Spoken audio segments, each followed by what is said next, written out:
Hello and welcome, everyone, to the North Carolina Museum of Natural Sciences. Well, sort of. Welcome to Earth Week, brought to you by the North Carolina Museum of Natural Sciences. My name is Chris. I'm curator for the Daily Planet Theater at the museum, and I am bringing you our virtual Earth Week series live, not from the museum today. No, just like all of you, I believe, I am also sheltered in place. I'm also here at home. But that does not mean that the museum and that science doesn't keep coming to you. We've had an incredible week so far, this Earth Week. Of course, yesterday was Earth Day, and we celebrated the 50th anniversary of Earth Day. So, you know what? We stretched it out into the whole week. And every day this week at noon, we've been meeting with experts and chatting about important topics in science, nature, and conservation. Today's guest is somebody that, if you've been hanging around the museum for a little while, you might be familiar with. Dr. Stephanie Schttler is our very special guest today. Dr. Schuttler is a wildlife biologist and a science communicator. You can follow Stephanie's blog and social media to get all kinds of great tips on being sustainable, on protecting wildlife and wild places, and getting involved in conservation, and even more. One of my favorite things that Stephanie did was this really great biodiverse fashion series. And from the look at our live call today, it looks like the biodiverse fashion theme continues. Stephanie, welcome to the show. Hi, Chris. I'm so happy to be here. Yes, I am. I'm wearing flowers today. It's kind of a dreary day, but I'm wearing flowers. Yeah, here in North Carolina, at least, it's a little bit overcast. But how are you? How are things on your side of North Carolina? Honestly, I'm doing pretty well in the quarantine. I've been keeping myself busy, actually working a lot on my blog and creating lots of fun social media for people. So I've been using this as a productive time. And we were chatting a little bit before. Everyone's watching Tiger King, so I got to blog a lot about that. Yeah, I've That's been keeping me busy. I've been following a little bit of what you've been writing and talking about, and internet has gone nuts with information about Tiger King. But your blog and your social media has been a great source for like real wildlife conservation tips and some key takeaways that people may not be getting from a Netflix series. Yeah, absolutely. That's exactly what I'm trying to do. Thank you so much. And did I see that you got an email from somebody on the show? Yes, I did an independent review of Big Cat Rescue, and Carol Baskin actually emailed me because a lot of people on the show were saying that the sanctuary was just as bad as those zoos, and there's a lot of differences between them. So I wrote a blog post talking about those differences. Excellent, excellent. Well, I think today, I don't think we're going to chat very much about Tiger King. Maybe No, we're not. we'll revisit that one another day, another time, maybe. Uh, but in the same vein, how can people promote and protect species? Maybe even right now, what kinds of things are going on around the world? What kinds of things are happening in North Carolina? And the kinds of work that you're involved in, Stephanie. I think that's what we're going to talk about today. So, everybody, hope that you're ready to learn something new. I will say, if you're joining us on YouTube or Facebook, leave questions or comments for Stephanie in the chat boxes. Please be respectful, of course, of our guest and of one another in those comment threads, please. But we'll be monitoring those. And after the presentation, we'll pose those questions to Stephanie and we'll have a cool conversation.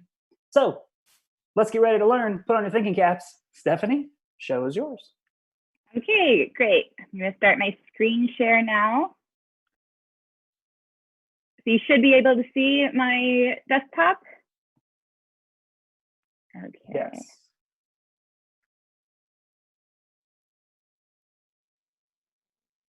Hopefully it'll pop up. There we go. Oh, shoot.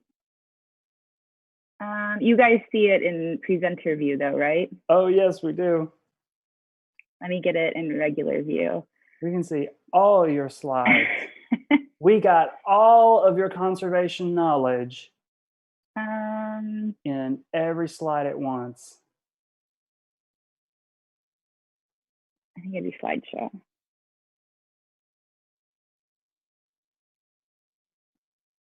Oh no. Click swap displays at the top left. Here, use slideshow, I think I need to do. There we go. Yay. Okay. Cool. I don't want you to see all my secrets. Yeah, so today I am really excited to talk to you about how we can connect to nature using nature and technology. As Chris mentioned, I like to do a lot of social media, a lot of blogging. If for some reason you don't get your question answered today, you can always send me a message through Twitter or Instagram. I'm always happy to interact with you guys. So yesterday was the, hold on, sorry, I have to figure out how to click now. Okay. Because it's different when I do it on SlideShare or on Presenter View. Okay. So yesterday was the 50th anniversary of Earth Day. And since the very first Earth Day, our planet has had some remarkable changes. We've been able to improve air quality and water quality. And we have even brought some species back from the brink of extinction, like the California condor. But in general, we still face a conservation crisis. We are losing a lot of wildlife from poaching, climate change is a major threat, and deforestation. Just by being humans, we alter the landscape. We have to modify it for agriculture, neighborhoods, roads, the homes that we live in. And many scientists study wildlife in protected areas. So things like national parks and state parks where maybe there's some humans allowed in, but it's really a wilderness area and the animals and the ecosystem are protected from development. But these protected areas only make up a really small portion of all the land on our planet. And most wildlife actually lives outside of these protected areas. If you look outside your window, you probably see some wildlife. Even if you're in New York City, you probably see pigeons. Here in North Carolina, it's really easy to see deer in our backyard, definitely squirrels, and I'll show you some more animals in a little bit. And now we even have bigger animals living in really big cities.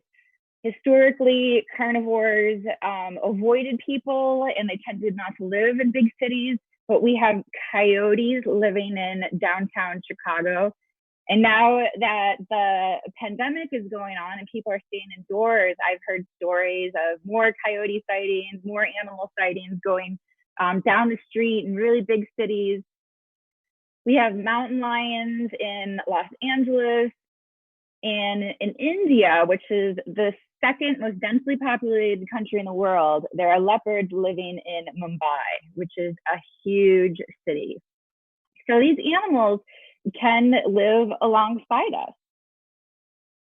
The problem to solving the human or the conservation crisis, the biodiversity crisis is twofold.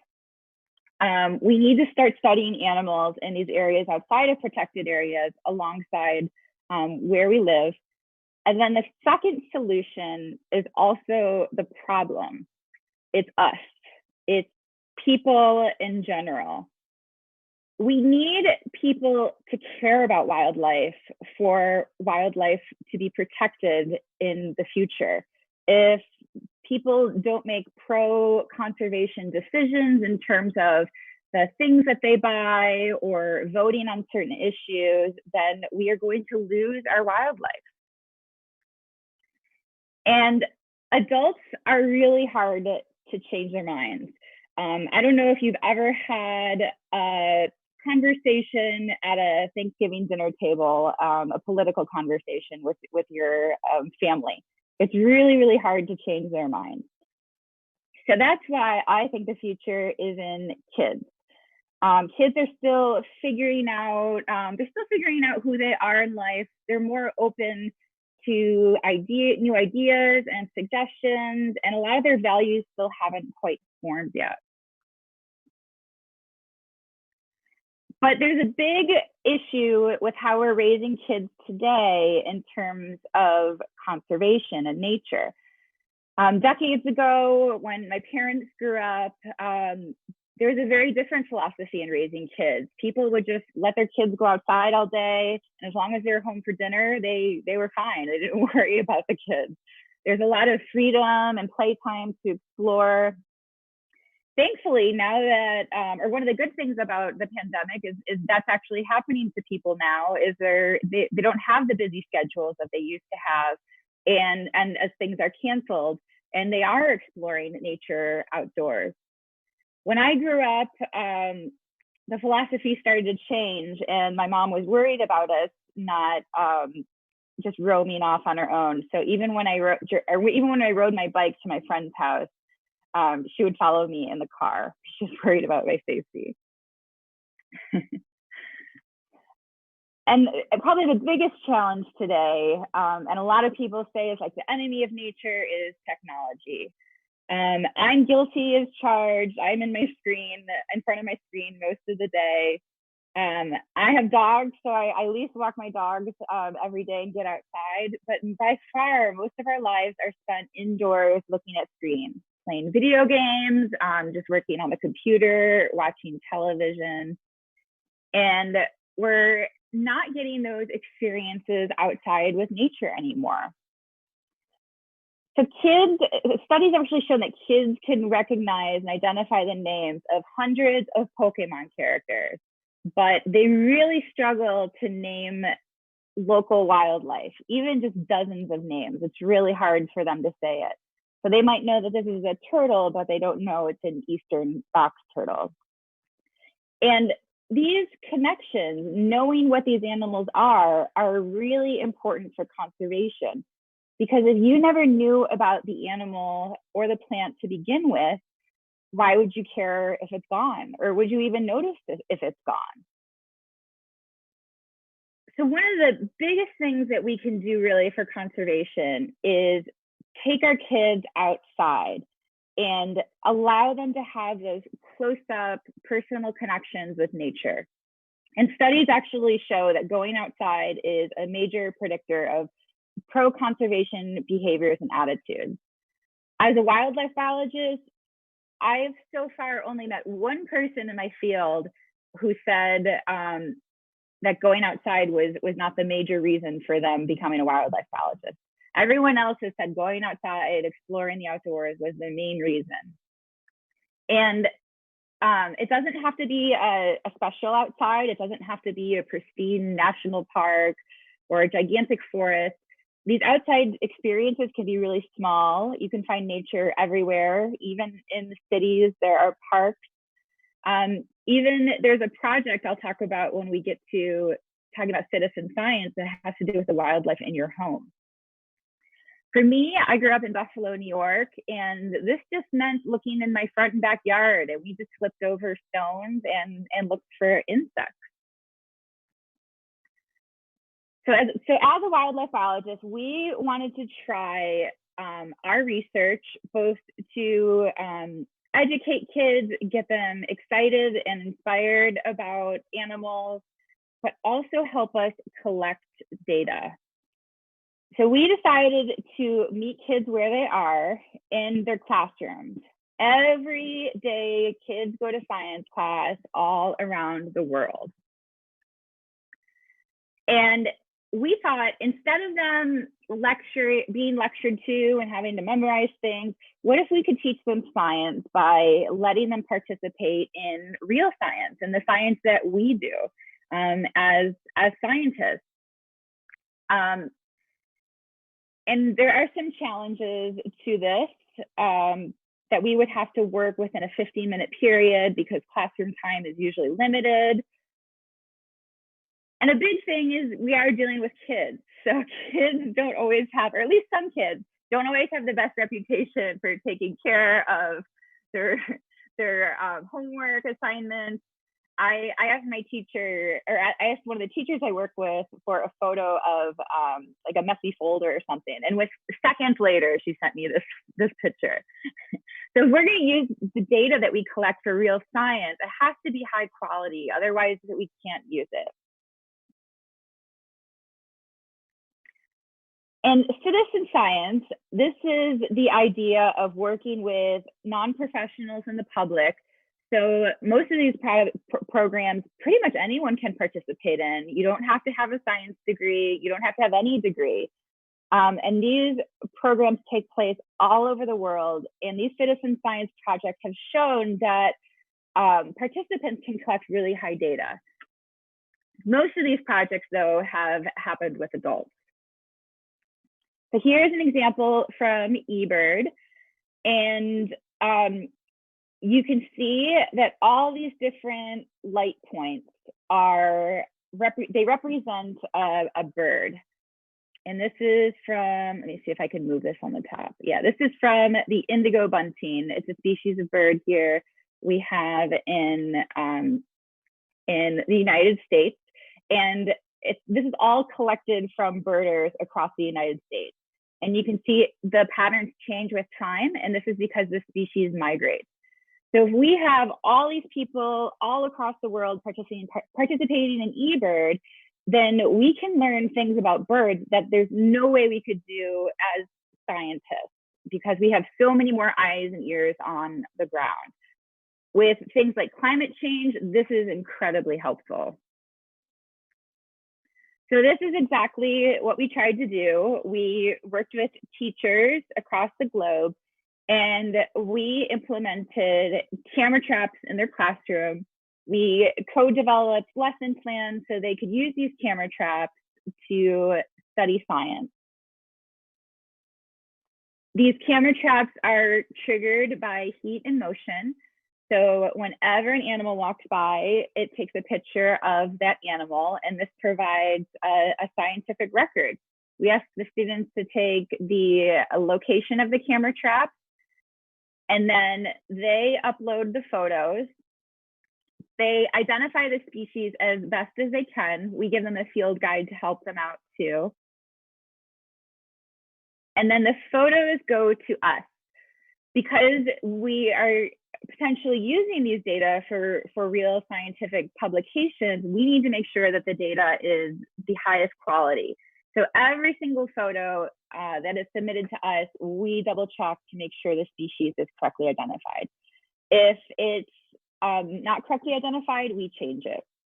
Right now, we're also working on some technology as a part of another group that I'll talk about that we've developed AI to identify species. And for some species, the AI is really good at identifying them. Our project took place across 4 countries around the world: US, India, Kenya, and Mexico. And to be honest, we were nervous before we started, not just because we were working with kids, but also the camera traps were all set around schools. And if you're a kid, or if you're a parent of a child picking up your kid from school, you probably don't see anything at the school except for squirrels, or maybe people walking their dogs too that will trigger the camera trap. So we weren't quite sure if we would get anything besides really common species. But we were really surprised by the results. Collectively, we got 83 native species, and 12 of these species are on the IUCN Red List for being threatened or endangered. So not only are kids capturing a lot of biodiversity, but they're also capturing species important for conservation. And so here's just some graphs from the different countries, and each pie slice represents a different species. So in some countries, they were more dominated by single species. So like this one I know is deer in the USA, whereas other countries, it's a little bit more balanced. These are just some fun photos of all the different animals that we captured. Let me see, I wonder if I can move this down. And like I said, we were just so surprised by all the different species, amazing photos. cool species that we weren't really sure were in the area.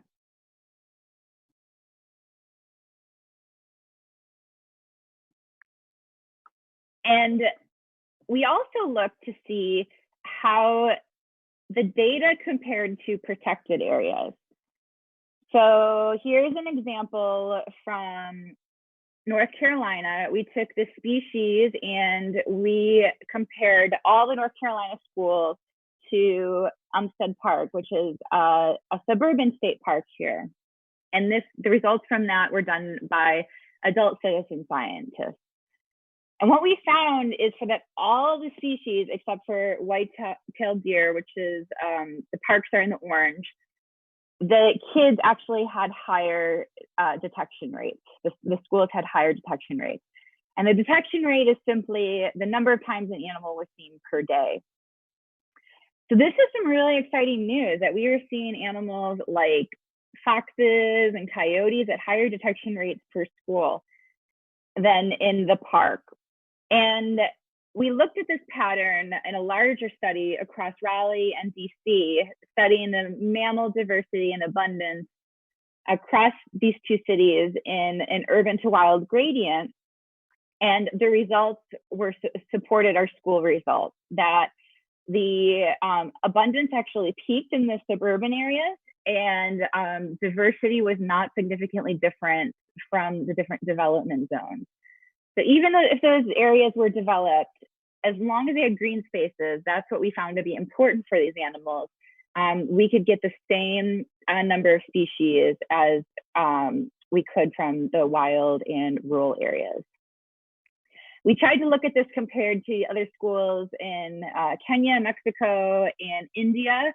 And for the most part, the results were similar, but it was hard to find comparable studies. But again, these schools show that we're finding really cool animals there and really important animals. Here's one of the important animals. This is a Grevy zebra.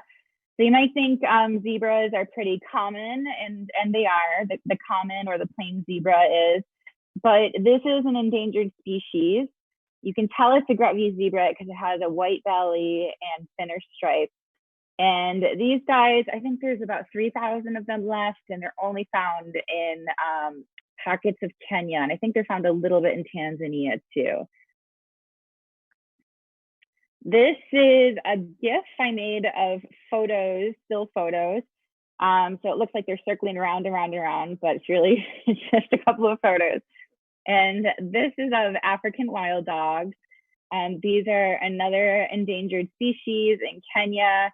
They've been having problems for the past few decades, and really amazing that we got these African wild dogs on our Kenya camera trap set up at school.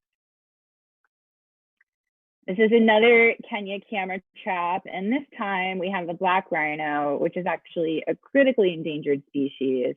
And you can see it's a mom and then a little bit of a larger calf that follows. So this again was super exciting.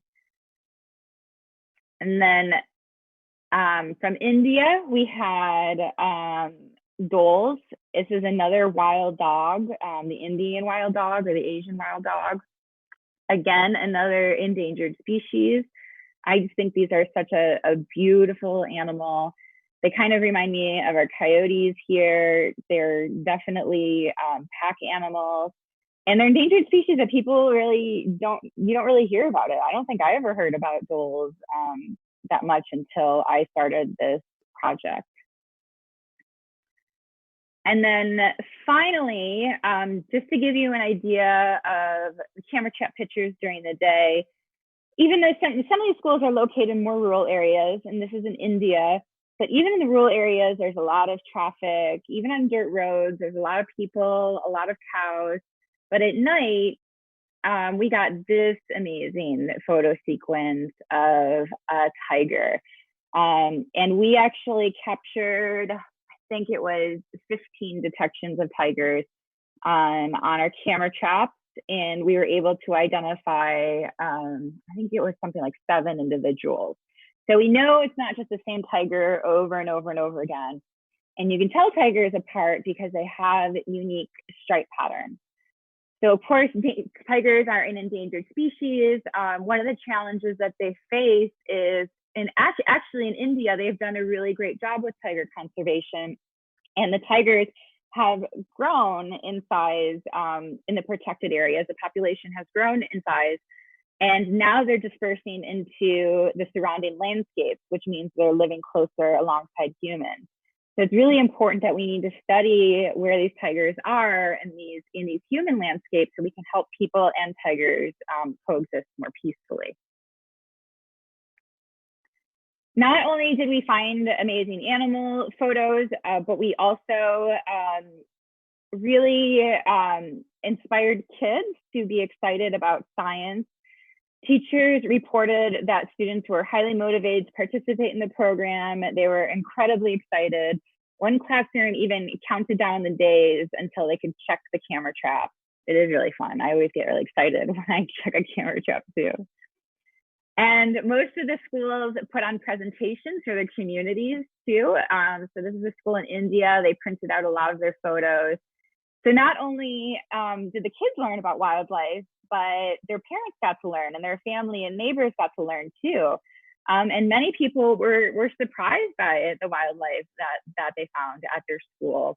A lot of people here don't think in Raleigh, like at a place like Carroll, which is across the street really from an outdoor mall, we found coyotes there. You just wouldn't expect that. So people were really surprised to see all the cool wildlife.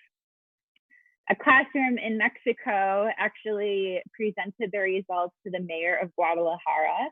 So they also shared the results with important government officials. And in Kenya, they had a community day and they had important discussions about the impact of livestock on wildlife. At this school, they found a relationship between how many cows and goats were on the school property and how much wildlife they had, with more livestock resulting in less wildlife. So a lot of people think that technology is the enemy of the outdoors, a competition with nature, but I don't think that has to be true. I like to embrace both, and I think we can use technology to enhance nature. These photos allow kids to see things that they would never see before, things that it's even hard for scientists to see. I know people who study jaguars, and they've seen jaguars maybe 2 or 3 times, but they've been in jaguar habitat for years and years. So these camera traps really allow close-up, amazing connections. So that's our citizen science project. And there's a lot of citizen science projects that you can participate in right now. And the way you can find some of these projects is by going to SciStarter. It's just scistarter.org. And you can find projects all over the world in all different topics. And if you can't go outside, because I know a lot of people are quarantined right now, if you're in a big city, you probably can't get outside. There are even projects that you can do online. So just like our camera trap photo, you can look at photos from around the world, help them identify species. I know there's projects where you can look at images of the ocean floor. You can count penguins. And in all different categories. There's a lot of projects in astronomy, protein folding. Just go to SciStarter and you can find a project that works for you. Just to show you a couple of my favorites, this is one I use all the time. It's iNaturalist. It's super easy. And if you can get outdoors now, it's a really great way to get to learn about your outdoors. Basically, you take a picture and you upload it. They have artificial intelligence to help you identify the species if you don't know what it is. And then once it's posted, experts help you identify it. So if you identify it incorrectly, they'll correct you or they'll confirm your identification. An iNaturalist helps scientists understand where species are all over the world. There's what it says 34 million observations. And this again is really important for our changing planet when we're experiencing lots of climate changes. We need to know where these species are going to expand their range, they're going to decline in certain areas, and this can give us some information to look into. Another really cool app that I just learned about is by iNaturalist. It's called Seek. And you're not going to want to use it if you have an animal that might run away soon. You'll want to get pictures of that one first. But if you have a plant or maybe an insect, you can take your phone and hover over the species, and it helps you identify it in real time. And then once it comes up with an identification, you can then look at that species information. It'll pop up with a little information blurb about that species so you can learn right on site. You can also share all of your photos that you capture with Seek, and it automatically posts them to iNaturalist. I mentioned before eBird. eBird is a great project, again, that you can do anywhere in the world. Even in cities, there are birds, and there are important species in cities. New York City has Central Park, which I know is an important place for birds. And they actually have lots of different projects that you can participate in. But basically, you go outside for a certain period of time and record all of the birds that you hear or see. And this is a really great way to get started in experiencing your outdoors.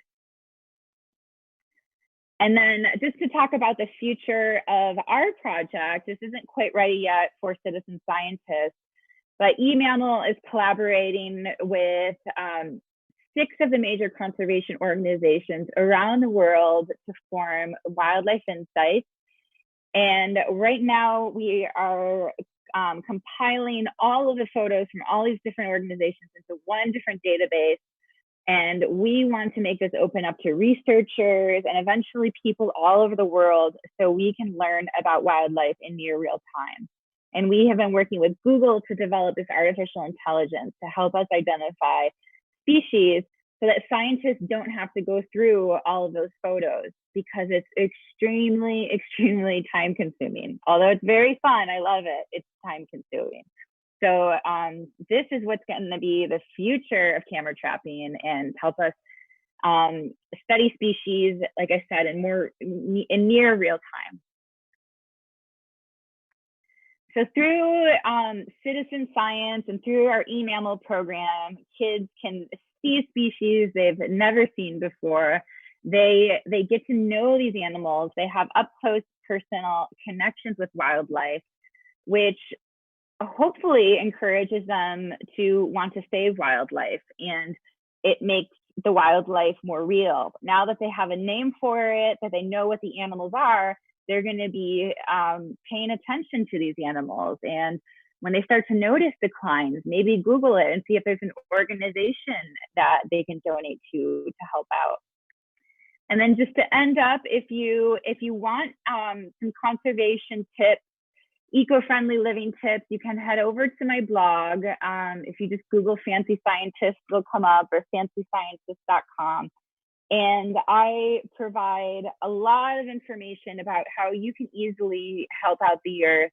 It's something I'm really passionate about, because what I've learned as a wildlife biologist is that science cannot save a lot of these species alone. I actually studied an endangered species. I studied forest elephants, and they are declining greatly because of poaching. So no matter how much I studied the elephants, if the poaching didn't stop, they wouldn't exist anymore. So now I'm really passionate about spreading conservation messages and getting people to change their behaviors and attitudes about wildlife, because when we all do these little things, they add up. And then we can make the world a better place for wildlife and protect these animals and ensure that they have a future on this planet. So thank you very much. I assume you're all applauding at home now. And so I'm going to stop my screen share and we'll take questions. Yes, lots of clapping hand emojis in the chat boxes for Dr. Schuttler. Excellent, excellent presentation, Stephanie. Thank you so much. So, as you were chatting, I was thinking about this, and at the Museum of Natural Sciences, the Biodiversity Research Lab, of which you've been affiliated with for some time now, does lots of camera trapping work. And you've done a lot of great work connecting eMammal and these other camera trap initiatives like Candid Critters to connect people to wildlife in this really fun way of setting up these cameras and then like the suspense of waiting to see what's going to show up. So camera trapping is, before I came to the museum, was something that I didn't know very much about. And now I think it's like one of the coolest ways to study wildlife. Yeah, I think it is so much fun. You can just buy a camera trap yourself. They are a little bit expensive. The cheapest one is still, I think, well, there's cheap ones, but the cheapest good one is around $200. And the ones we use are, I think, $450. But yeah, you can buy a camera trap and set it in your backyard and see what you get. It's like Christmas checking that camera trap. And the longer you leave it out, the more animals you're likely to see. And you can put it in different areas, your friend's house, your family's house, and see what they find there. Just don't point it at your neighbor's house. Right. Don't point it at your neighbor's house. and don't put it in parks without permission. You need permission to put it in public areas. But anything that you own or that you know the person, you can do that. And you don't want to point it at houses either, because you'll just get a lot of people. So it's not fun to look at anyway. I did one in my yard, and it was a bit of a dud because I have dogs and I have a fence. So I can't put it outside the fence because then they'll start to go into the neighbors. But I did it when we were on vacation and the dogs weren't here. And we did get an opossum and squirrels. I think that was it. But I did see a chipmunk on my deck yesterday, so I was very excited. Isn't it so much fun? Like, you do begin to learn about the wildlife that is very close to you. And then when you start to see it, it's so exciting. Yeah, it's super exciting. I even get excited by the common animals still. When I go for dog walks, the deer here are so used to people. They know that the dogs are on leashes and they're just there. They don't care at all. And even on the camera traps, I think it's fun to look through all the photos. And even with the common ones, you'll see them do things you never saw them do before, and just, weird faces and stuff like that. So I'll remind everybody that's tuned in right now, leave questions for Stephanie in the chats. We're checking those, and we'll pass questions along to Stephanie in just a moment. But as you were presenting, Stephanie, I was curious, and I wrote down my question, make sure I wouldn't forget it. But do these camera trap projects, when you find species that we thought were endangered, like you mentioned, a dozen IUCN Red List species on camera traps set by students, quite literally just in their neighborhoods and in their communities, how does that change our relationship to those endangered species? Or maybe the way that we think about an endangered species as something that really is maybe in our backyards and not in some far off park or preserve that we don't have to care about so much. Yeah, God, that's a really good in-depth question. And I think there's too many pieces to that, but it's okay. I can talk about it. I think so with the projects around involving the different countries, the kids shared the photos. So most of my knowledge comes from the U.S. because I had the most direct contact with the U.S. teachers. So when they saw photos of tigers from India, yeah, I think it makes it more real from them. Like, wow, I am connected to a classroom who has tigers in their schoolyard. And we were able to fund for a couple of students from India and Mexico to come to the US. And those students, like they got to see the students who had tigers in their backyard. So yeah, I think it made it just really real for them. In the United States, it's hard to do a lot for an endangered species like a tiger that's far away without, like, really you have to donate money. That's the best thing you can do. You can choose certified sustainable palm oil. That's another thing you can do. And then the rest is really like government action. So you can write to your government officials asking for them for more protection.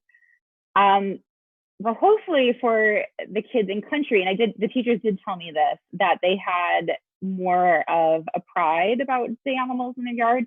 And even if they didn't have endangered species, so like I know in Mexico, and I don't think they had an endangered species in Guadalajara, but they had some really cool species that are really rare. Like one species was a jaguarundi, which is it's a common animal, and has a really large range. But even across camera trap data, there's not a lot of photos of them, or there's not a lot of studies of them if you search the literature. So finding those rare species, they were really proud of. I know some schools competed with each other, like we got more species than you did. And then I think for others, it just really, raised awareness. So like if they got, one of the schools, they kind of knew they were going to get tigers because they're close to a tiger reserve, but other schools, it was a surprise. And a really cool find we got was pangolins, which are, they're becoming endangered pretty quickly. They're now getting some attention, but they've been declining pretty quickly for the past decades. And getting those on camera was a really special find and something that the kids were like, wow, this is right in our backyard. So I'm going to grab some questions out of the chat. Okay. Fatima on YouTube is asking, conservation normally, whoops, I'm getting it wrong. Is conservation normally connected to and understood through wildlife, or are we talking about it through that lens because specifically you're a wildlife biologist? Yeah, absolutely. It's because I'm a wildlife biologist, this talk is totally biased towards animals, totally biased towards mammals. You can get connected to nature in any way. It can be plants, it can be a fungus, it can be even geology. It doesn't have to be something living, or it could be understanding ocean waves or something like that. So yeah, absolutely. If you have a kid or who is like excited about something, then I would maybe latch onto that and help them learn more about it, or maybe expose them to some other similar things. But yeah, it absolutely doesn't have to be animals. I think people just tend to gravitate towards mammals just because people just like these big charismatic mammals. So it's easier to sell. It's easier to get people excited about tiger, unfortunately, than it is about a mushroom. but there's endangered species across all taxa: endangered insects, endangered plants.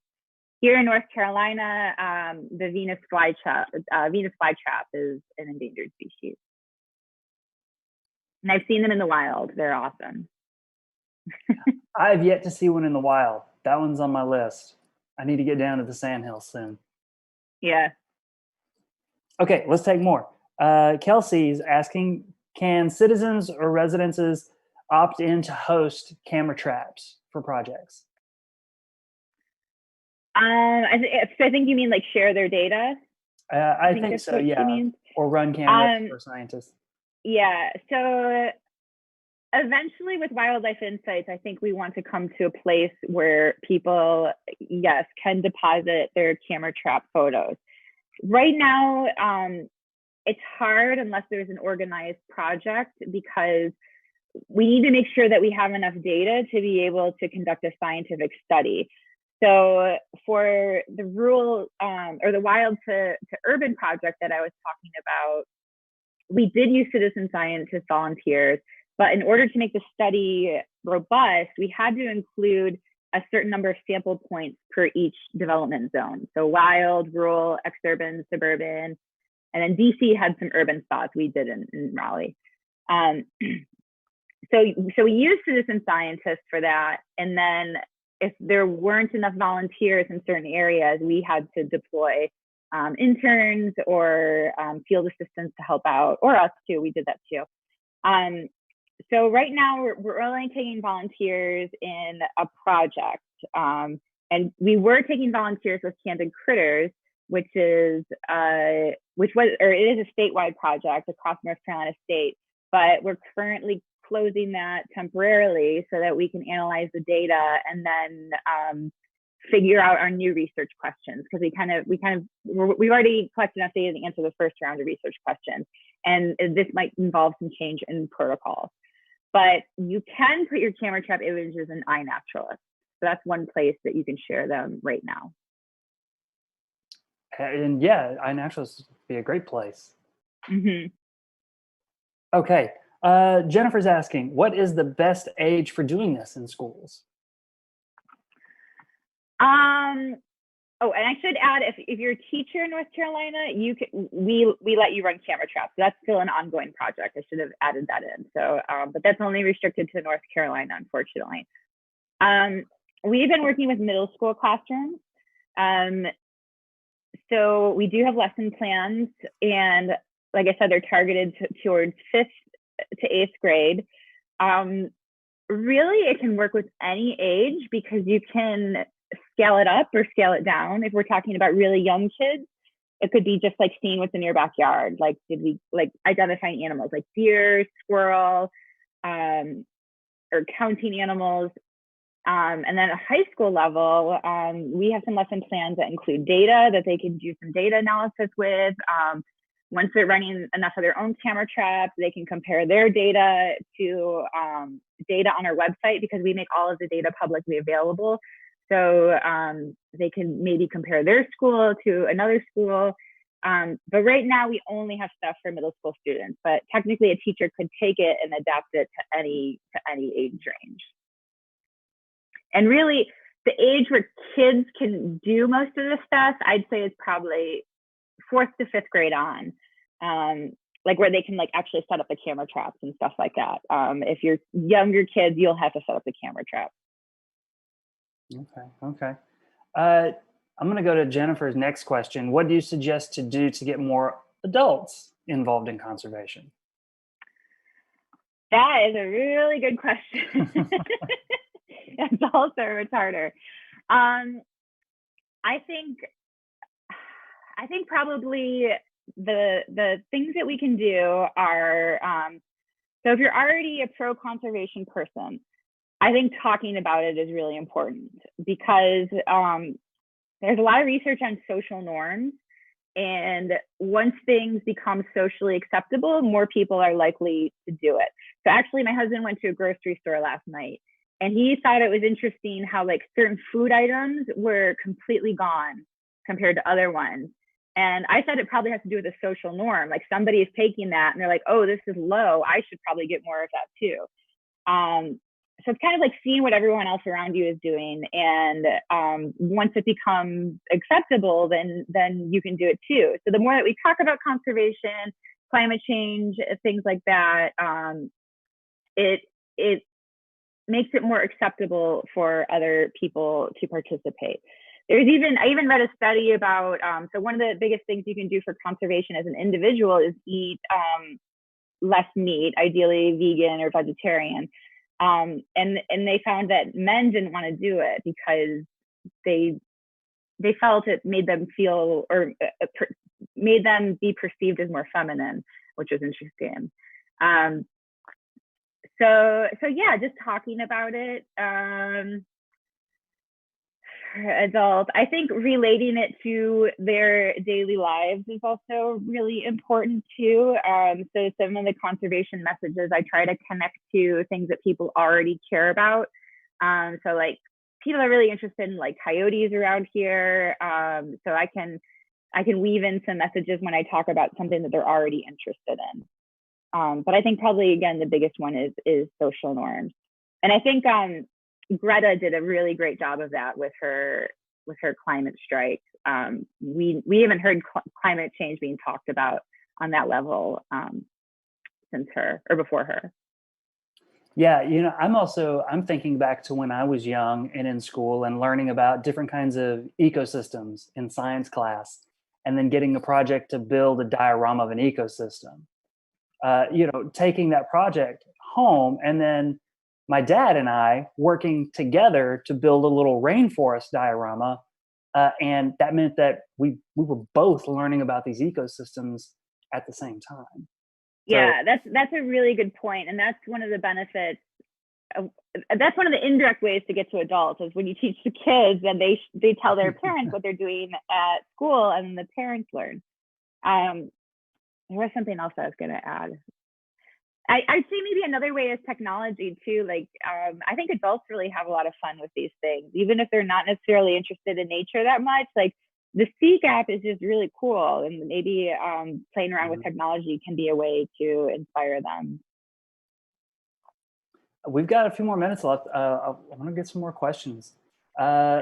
With many urban cities continuing to destroy wildlife habitats for sprawling commercial developments, what do you suggest telling children that they can do to help conservation? That is a really good question. I think actually, in some ways, it's kind of already happening. But I guess I would encourage them to live in places that are already developed. And here in Raleigh, I know that's something that we're talking about on the city level, the mayor is talking about, rather than making sprawl out, how do we make use of the buildings that we have now or build up? So I think that's one thing we can talk about. I think also, and that would involve kids learning about getting connected in their local governments. I think also with the sprawl, have conversations about how the sprawl is planned. And I know there's a lot of cities thinking about this. Vancouver is one of them. I think they want to try to be the greenest city on earth. So Vancouver is pretty populated and they're still developing, but they have nature is considered to be a big part of that development. And it's not just for animals, or for wildlife, it's for people too. Studies show that nature increases our happiness. It has an impact on our mental health. It can reduce the effects of depression and things like that. So making our cities more biodiverse is not only better for the planet, it's better for us too. In general, yeah, like choosing spaces that are smaller. When I was growing up, everyone was kind of making these, not McMansions, but like maybe half the size of McMansions and like going into like a big house. I try to emphasize like reusing things a lot. So with fashion, I love fashion, but I've learned it's really terrible for the environment. So I'm doing more reusing. I'm buying consignments, I'm buying secondhand clothes. So really anything that you can, that's already built, that's already developed. Excellent, excellent.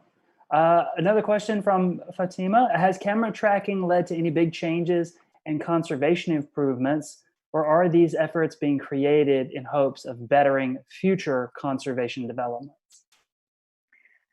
Yeah, absolutely. I mean, camera traps are a tool used by scientists all over the world. So what was the first part she asked? Conservation improvements?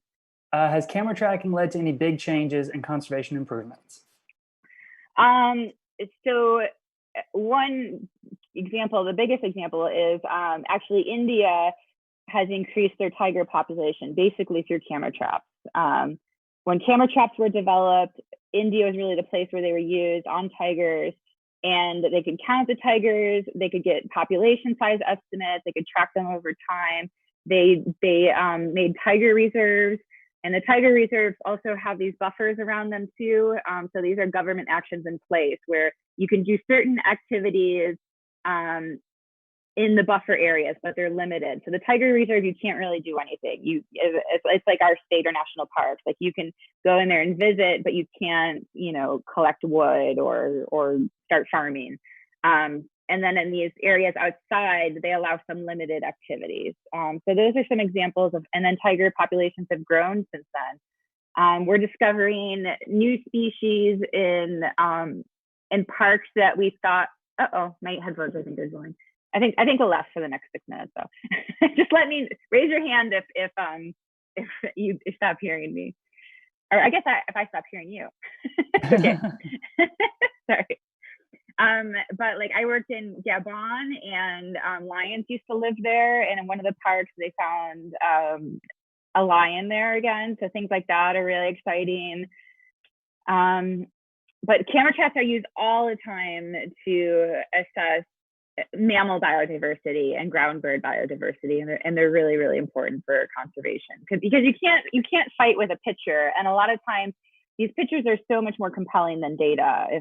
If I tell you there's 100 leopards in this park, or show you a really cool leopard photo, the photo might be more convincing, no matter what the numbers are. Makes sense. All right, this might be the last one, because then your AirPods are gonna go away from us. I tease. Let's see. Has North Carolina had an endangered species that was saved? That's a good question. Black bear came to mind when I was thinking. Yeah, that's what I'm thinking too. But were they ever classified as an endangered species? Yeah, I'm not sure. Okay, so that's the only thing I'm not sure. But black bears were really, really in decline in North Carolina. I don't know if they were ever officially listed as endangered species in the state, but there were definitely very few of them. And North Carolina did create protected areas for them. And now the black bear population is doing so well that in the eastern part of the state, we actually have the highest density of black bears in the whole world. So that is very, very much a conservation success story for North Carolina. Okay, I said that was going to be the last one, but then I saw this one, and I like this question too from Kate. Kate understands the importance of conservation, but what can we do about finding, quote, worrisome species in our urban communities, such as copperheads in our backyards?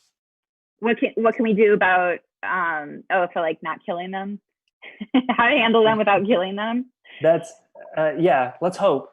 Yeah, I see copperheads all the time. The chances that you get bit are honestly very low.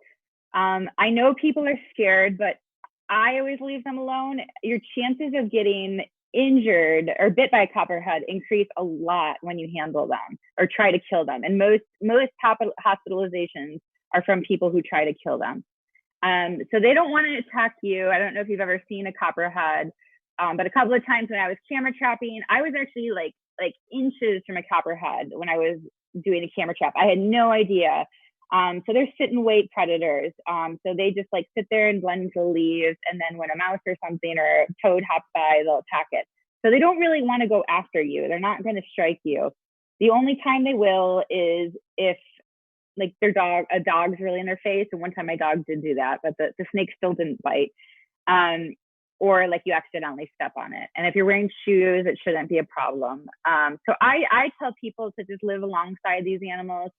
If you kill it, it increases your chances of getting bit. And if there's a copperhead there, it probably means it's good copperhead habitat, and probably another one will move in. Sometimes if you know it's there, it's a good thing, because then you can maybe avoid that part of your yard, or look for it every day. Just make sure that you see it before it sees you. But I've been very, very close to copperheads, and I personally haven't had any problems with them. And usually if you do get bit, it's not deadly, except under very, very rare circumstances. Expensive to treat, but possibly not fatal. So, Stephanie, thank you. Thank you. This is a lot of fun. Thanks for sharing all your work with us. I love all the camera trap photos. Yeah, they're so much fun. My favorite one is still, it's like the last frame of the tiger walking up the street. Yeah. When it stops and smells the camera and you see the breath. Oh, love it. Yeah, it's so cool. I think that's still our best photo sequence. And thanks for chatting with us about conservation efforts worldwide, connecting people to nature. This is a great topic for Earth Week. Yeah. Okay, thank you. Thanks so much. Hey, everybody, thanks for tuning in for our Earth Week series. We will be back here live online tonight at 7 o'clock with the Virtual Science Cafe. Planetary scientist Dr. Paul Bern from North Carolina State University is going to be with us talking about Venus as ancient and future Earth. So tune in here at the museum's YouTube channel. That's 7 o'clock tonight. We'll be live having a Virtual Science Cafe. And then tomorrow, the 24th, is Hubble Space Telescope's 30th anniversary. So join us at noon for our final Earth Week presentation, where we will hear from museum astrophysicists about the great work of the Hubble Space Telescope.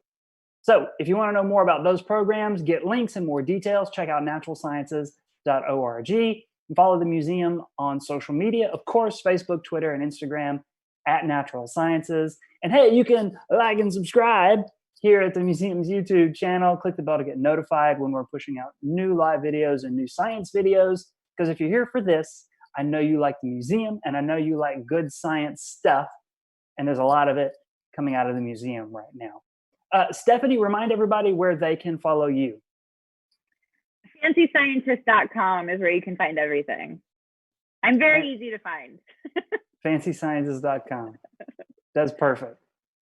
All right, everybody, signing off from the North Carolina, not from the North Carolina, but with the North Carolina Museum of Natural Sciences. Happy Earth Week, everybody. Bye.